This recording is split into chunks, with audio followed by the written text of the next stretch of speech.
Huwag mo lang basta iprito ang manok. Ganito naman ang gawin mo, simple lang pero siguradong ubos lahat. At taob ang kaldero sa sobrang sarap. 4 na leg quarters, nahugasan ko na to at nalinisan ko na. Ibabad lang natin to sa asin, paminta, seasoning or MSG, tapos minced garlic, lamasin. Saan ko lang ng isang itlog.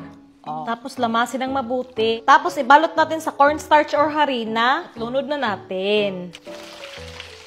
Hanguin na muna natin. I-fry na ulit natin to.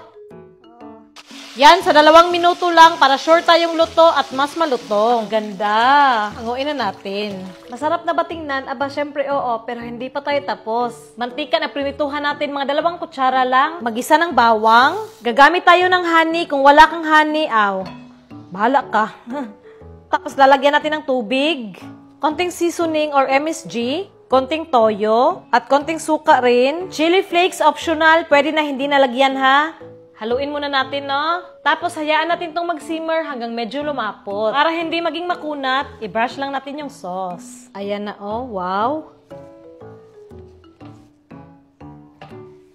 Yan, oh. Nalagyan ko na yung 4. Yan, oh. Sa malapitan. Hindi ka ba patatakam dyan, oh?